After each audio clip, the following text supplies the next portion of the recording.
Écoute, ce que vous êtes en train de faire, ça va détruire beaucoup de personnes. Et si les scientifiques... Est-ce que vous faites des moments dans vos dialogues avec vos enfants où est-ce que vos ados, surtout les garçons, commencent à communiquer avec des grognements?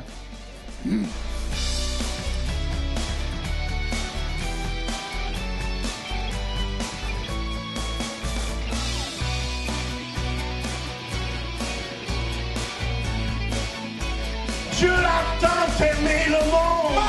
Ce soir, les malades vont être... Bienvenue à l'émission Réveil. C'est une joie de vous avoir. Je suis avec le pasteur Jean-Claude. Merci. Et pasteur Jean-Claude, on va parler aujourd'hui sur la transition. Il y a beaucoup de transitions qui se passent dans ce monde. Il y a la transition, on peut même parler du pot un peu, qu'on légalise ici au Canada. On va parler aussi que c'est aux parents d'éduquer leurs enfants. Exact. On va aller en studio aussi. Il y a pasteur Mathieu qui continue sur le message. La transition aussi, on a une guérison. Oui, Daniel Thomas qui a été guéri de la paralysie cérébrale et aussi de l'épilepsie. Vous savez, quand les gens ont un visage coincé qui ne bouge plus, écoute, on a prié et il a été totalement guéri. Fait que asseyez-vous bien confortablement à la maison. Et vous savez, on va toucher des sujets un peu délicats aujourd'hui parce que la Bible nous dit dans Éphésiens, Jean-Claude, d'enseigner nos enfants. Est-ce que tu peux lire ce verset? Oui, dans le chapitre 6, verset 4, on dit « Et vous, pères, n'irritez pas vos enfants, mais élevez-les en les corrigeant et en les instruisant selon le Seigneur. » Selon le Seigneur. Selon le Seigneur.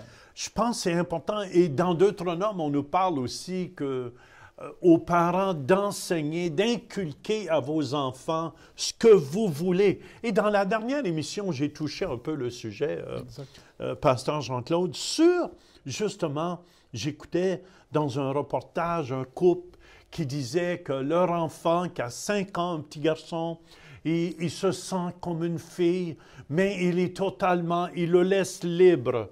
Ils ont même été à l'école. Ils étaient fiers de ça, de voir leur enfant qui va maintenant s'habiller en fille parce qu'il se sent comme ça. Et la Bible nous dit que c'est aux parents d'éduquer leurs enfants. Ce n'est pas aux enfants de dire aux parents ce qu'ils doivent faire. Exact. Et aussi, un enfant peut être troublé et c'est à toi maintenant de le rassurer. Voici ce que tu sens, ça veut dire cela. Mais c'est aux parents d'inculquer les valeurs. Ce n'est pas à l'enfant de dire « moi, j'aimerais avoir ces valeurs-ci ». C'est les parents qui transmettent les valeurs aux enfants. C'est important, les parents, écoutez-nous. C'est important que vous preniez position parce que ce que le monde enseigne aujourd'hui, c'est de laisser vos enfants faire et penser comme ils veulent penser. Mais vous savez, on a toutes sortes de pensées quand on est jeune. Et je pense que c'est important qu'on se réveille, les chrétiens. Dieu nous a donné des valeurs. S'il nous a créés, il n'a pas créé Adam et Adam ou Ève et Ève. Exact. Il a créé Adam et Ève. Oui. Et il y a une différence entre un homme et une femme. Et c'est pour ça, je pense, qu'on doit respecter ce que Dieu a. C'est Dieu qui nous a créés de toute façon. On ne peut pas dire à Dieu, tu as fait une erreur avec moi. Amen, maintenant je veux changer. Et je pense que c'est une erreur monumentale. Et en mettant la discipline, en mettant les vraies valeurs dans le foyer, c'est comme une sécurité que tu mets autour des enfants. Parce que quand on laisse tout faire et qu'on donne la responsabilité maintenant à l'enfant ou aux adolescents, ils sont insécures, ils ne savent plus quoi faire. Il n'y a pas de guide, il n'y a pas quelqu'un qui les amène. Je pense que c'est un enfant de 8 ans, j'entendais un témoignage, qui s'est enlevé la vie. Oui. Qui s'est enlevé la vie parce que, vous savez, l'enfant a besoin d'être guidé. L'enfant a besoin d'être corrigé. la Bible dit, c'est aux parents de faire cela. En tout cas, j'encourage tous les parents. Amen, il faut se réveiller. Il ne faut pas démissionner. Il faut se réveiller au Québec, il faut se réveiller dans le monde francophone. Oui. Amen, c'est temps qu'il y ait des hommes qui se lèvent, qui disent, non, non, c'est assez, c'est assez. Amen, amen. Dieu n'a pas fait d'erreur quand il m'a créé un homme. Et en tout cas, c'est comme le pote. C'est, je veux dire, on a fait justement à notre Église quelque chose sur le cannabis dernièrement pour éduquer aussi les parents. Parce que pour moi j'en étais un de ceux-là, un ancien poteux. Mm-hmm. Et je vous dis, c'est vrai, j'ai commencé avec ça seulement. Mais ça m'a pas, j'ai pas resté là. C'est là que j'ai été dans tous les drogues, la cocaïne, j'ai tout essayé, l'LSD, et je faisais toutes ces drogues-là à la fin. Mais l'introduction à tout ça était le pot. Et même sur tout le côté médical, oui, les gens sont inquiets de voir qu'est-ce qui va se produire comme résultat là-dedans. Les cardiologues ont parlé, les psychologues ont parlé, les psychiatres ont parlé. Ils ont dit, écoute, ce que vous êtes en train de faire, ça va détruire beaucoup de personnes. Et si les scientifiques voient les dangers, les policiers, ils disent, mais nous, on va être débordés, on ne sait pas quoi faire. Donc, je pense que c'est un piège de l'ennemi. Il faut que nous en parlions, il faut que nous puissions dire la vérité. Le pot, le cannabis, c'est la légalisation du cannabis, c'est une loi anti-biblique, c'est une loi anti-chrétienne. Ça va détruire des jeunes, ça va détruire des familles. Il y a des gens qui vont dire, Jean-Claude, par exemple, ouais, mais c'est pas plus pire que l'alcool. C'est beaucoup plus pire parce que tu peux prendre un petit peu de vin ou d'alcool, mais moi, j'en prends pas personnellement, mais ça fera pas l'effet que le cannabis fait. Parce que durant 5 heures de temps, de 5 à 8 heures, ça dure dans le système. Et ça amplifie et ça détruit des cellules aussi. Ça détruit, surtout un jeune avant 20 ans, s'il prend du pot, ça détruit sa capacité de concentration. Ça, c'est prouvé scientifiquement. Qu'un jeune qui prend le cannabis dans son jeune âge, 13 ans, 14 ans, 15 ans, ça va détruire. Ils ont dit qu'ils ne vont pas légaliser pour 18 ans et moins, mais comment tu vas contrer ça? Un jeune qui voit le pot partout. C'est vrai. Hein, il voit la maison, il voit ses oncles, il voit ses tantes, il voit que tout le monde le fait. Ça va banaliser la consommation du cannabis. Et remarquez bien, moi je sais, quand je prenais du pot, ça l'amplifie les choses. Oui. Tout est amplifié. Et ça va être dangereux. Si vous avez des peurs, vos peurs vont être amplifiées.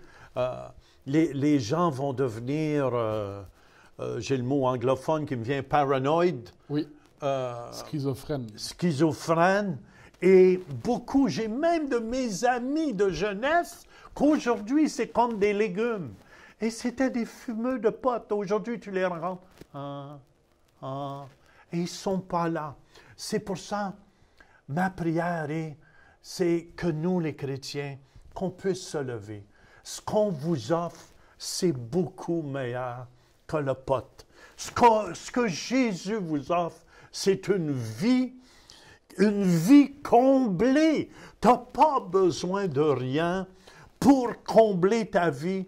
L'homme était fait pour aller avec Dieu. Et quand vous donnez toute votre vie à Jésus, il y a une transformation qui se fait, Jean-Claude. Et si tu es pris avec la drogue aujourd'hui, la consommation, et que tu veux t'en sortir, je prie qu'au nom de Jésus, tu sois totalement délivré et que la puissance de Dieu te délivre complètement de l'emprise des drogues au nom puissant de Jésus. Amen, amen. Et on va continuer, justement, Pasteur Mathieu va parler aussi des parents, des transitions de la vie. Puis si vous voulez, ensemble, on va aller au Centre Réveil, écouter Pasteur Mathieu, qu'est-ce qu'il y a à nous dire. On écoute ensemble. En décembre, on parle d'identité, ça va être excellent. Jean 1,12 dit « Quelques-uns, cependant, l'ont accueilli, ils ont cru en lui, ils ont placé leur confiance dans ce qu'il était. À tous ceux-là, il a accordé le privilège de devenir enfants de Dieu. C'est-à-dire qu'ils ont placé leur confiance dans ce qu'il était. Aujourd'hui, je place ma confiance en Jésus. Jésus est le seul qui va nous faire passer au travers nos transitions d'une façon saine. Peu importe où vous êtes, peu importe les changements, peu importe ce qui se passe dans vos vies, Jésus est là. Come on. Toutes sortes de différents changements sociaux. Pensez-y, regardez. Le plus important des changements sociaux, c'est la portée vers l'indépendance. Vos enfants veulent voler par leurs propres ailes. Et ça, parfois, c'est difficile comme parent. Moi, je suis rendu là, presque. Je suis rendu là, dans cet âge-là, où est-ce que les enfants commencent à avoir leur propre indépendance. Là, on regarde toutes sortes de choses, un véhicule, là, ils veulent acheter un véhicule. Ils veulent vivre leur indépendance, c'est tout à fait normal. So, au lieu de m'écarter puis de dire non, c'est trop difficile à voir, je veux m'intégrer. Je dis, hey, comment est-ce qu'on peut vous aider? Comment est-ce qu'on peut faire ça en sorte que vous allez pouvoir prendre des envols, vous allez pouvoir voler de vos propres ailes?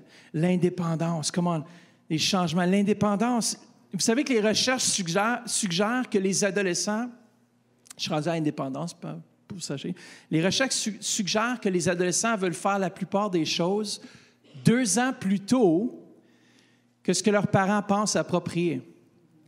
Le maquillage, le cellulaire, comment les couvre-feux, sortir le soir, les films, etc.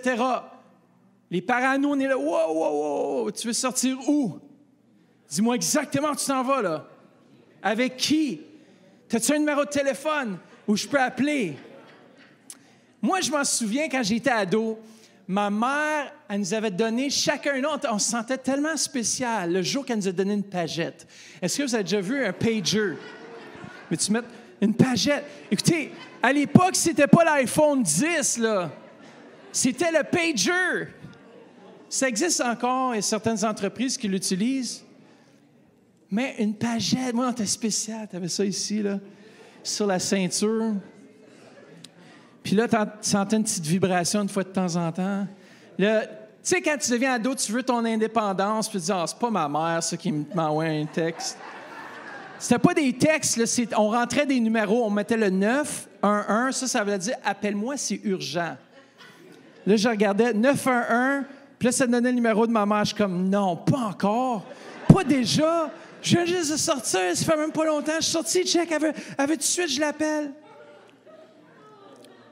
Les choses ont évolué un petit peu.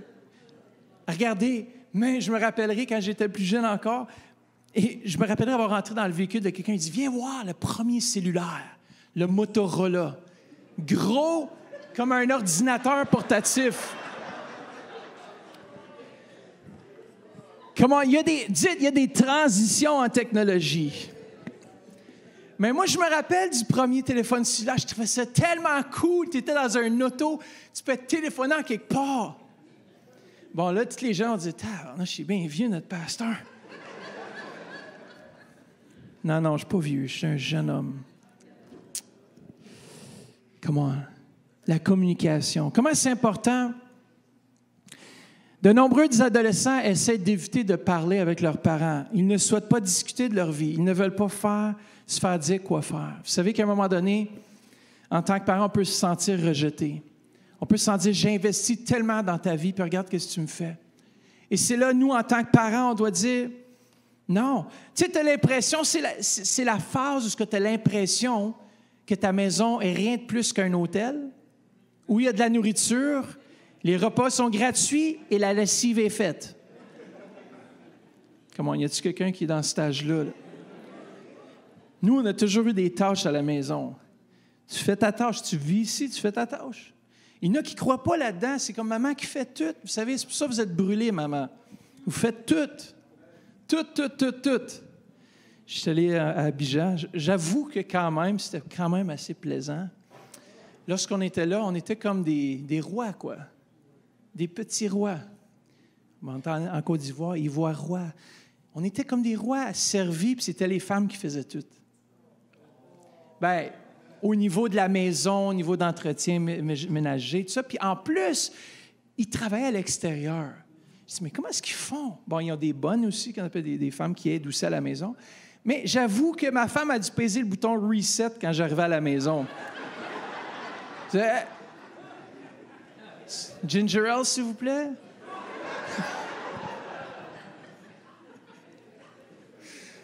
Je vois pourquoi que mes frères africains viennent ici ouvrir des églises, puis après quelques années, ils disent « Je suis plus capable, je retourne chez nous. » Bouton reset. Comment? Est-ce que vous faites des moments dans vos dialogues avec vos enfants où est-ce que vos ados, surtout les garçons, commencent à communiquer avec des grognements? J'aimerais que tu ramasses la chambre. Pas encore, est correct ma chambre.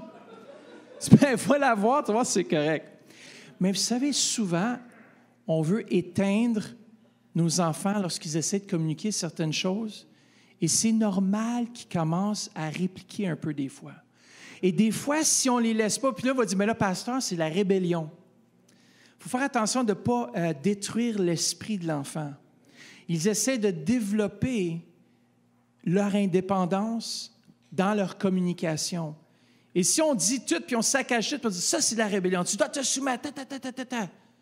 Et après ça, qu'est-ce qui arrive? C'est que l'enfant, lorsqu'il sort à l'extérieur, il ne sait pas comment s'exprimer correctement des choses qu'il n'aime pas.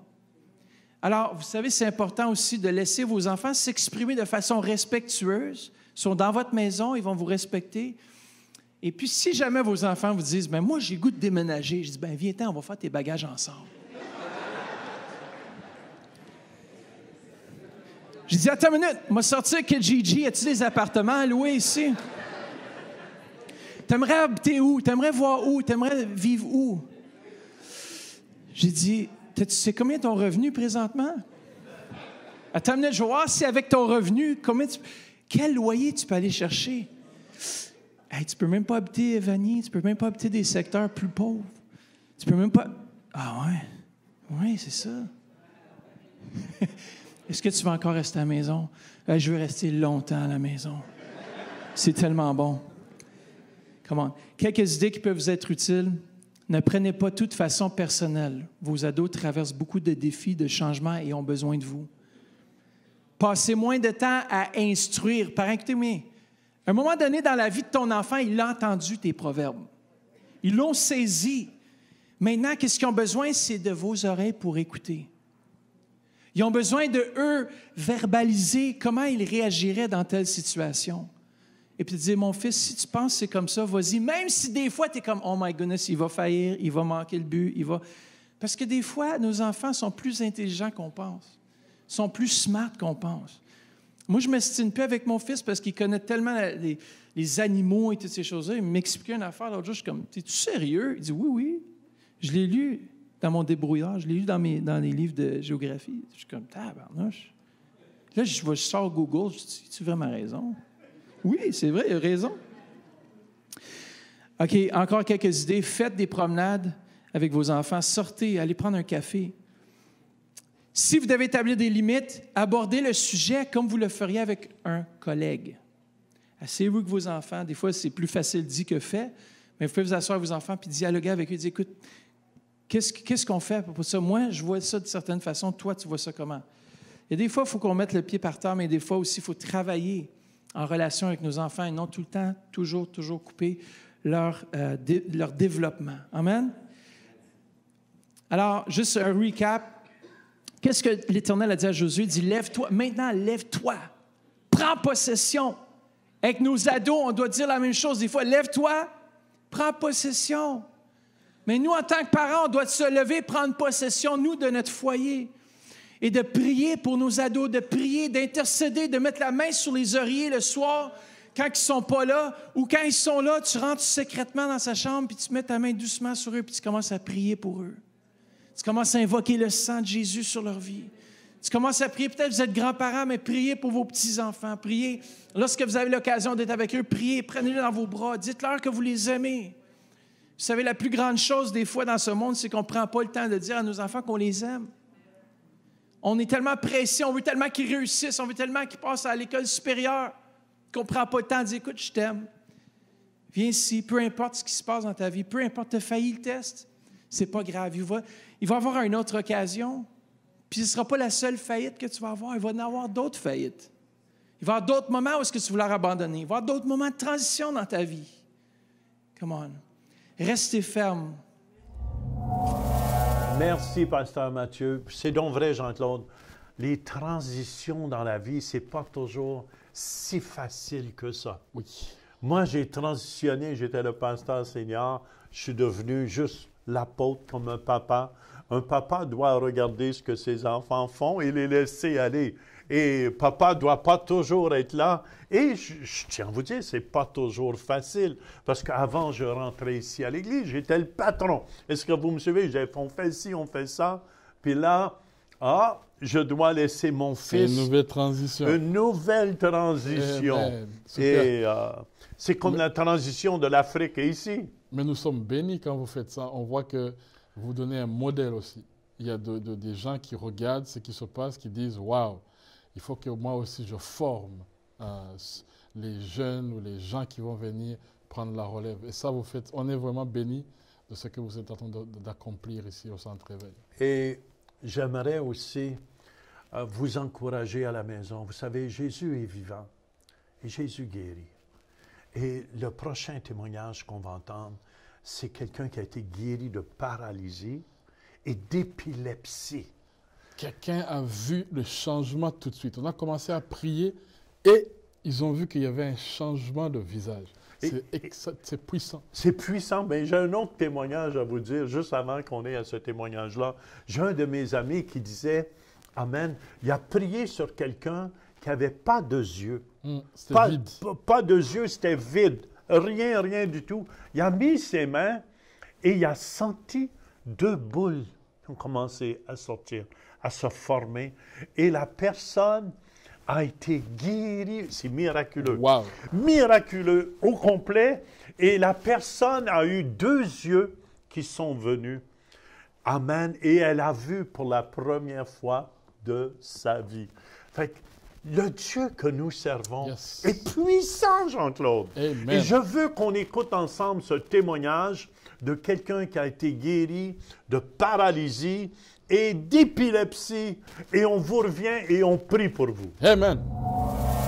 I would be looking at the window, always wishing that I could be doing things like other children. Daniel Thomas wasn't like the other kids. He had a contorted face, twisted hand, and struggled to walk. Daniel had cerebral palsy and epilepsy. Even as a child, he was resigned to a future of failure. Everybody else had to do things for me, carry things for me. I always thought that my mother would put me in a nursing home. She said that the state would take over as far as controlling, taking care of your life. And I felt fearful about that. It just made me feel like I never was going to accomplish anything. I was going to make anything out of my life. Despite his challenges, Daniel graduated high school. Yet the first time Daniel really had hope was several years later when he became a Christian. After I got saved, I felt there was a purpose in my life now.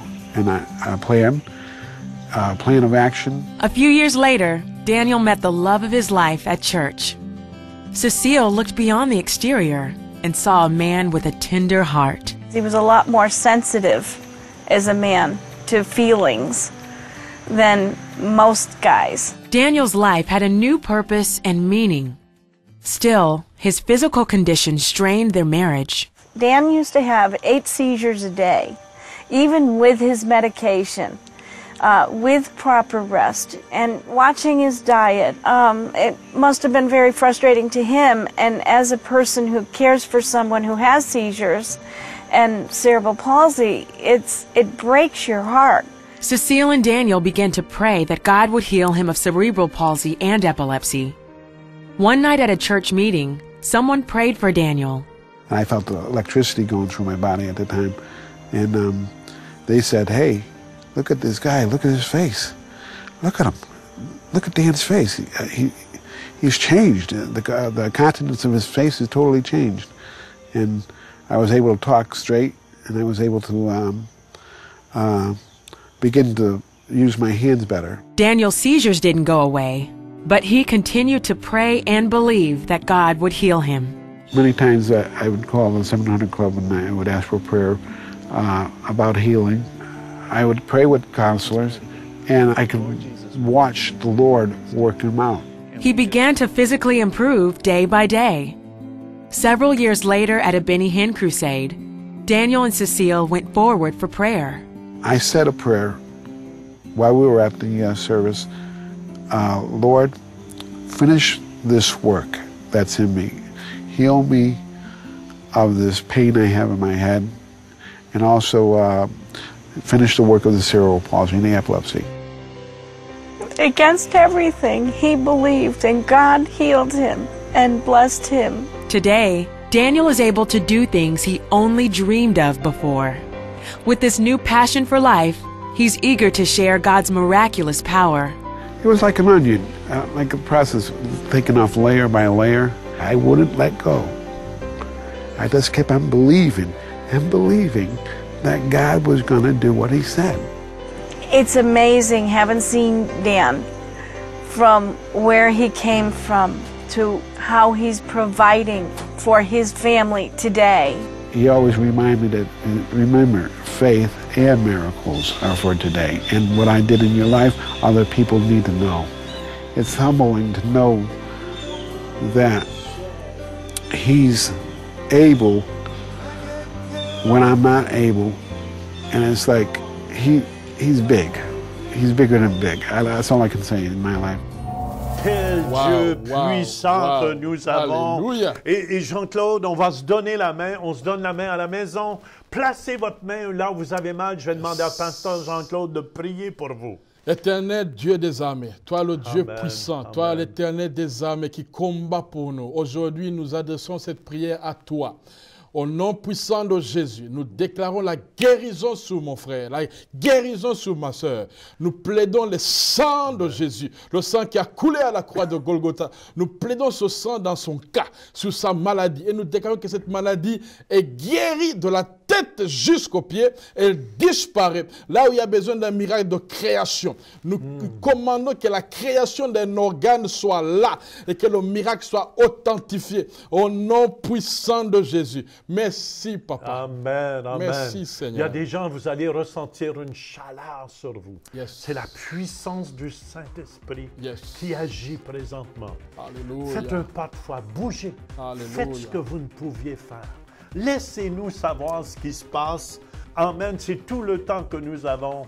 On vous dit, on vous aime. On vous aime. Soyez bénis.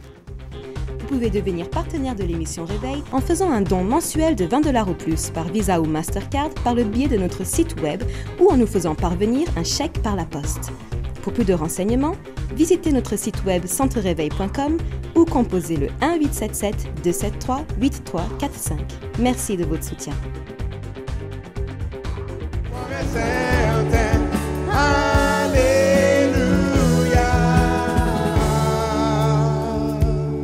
Ma foi est dans l'invisible. Tu es celui qui donne la vie. Par ta voix, tu pénètres ce qui n'est pas. Je suis vivant en toi. Chantons ensemble. Tu fais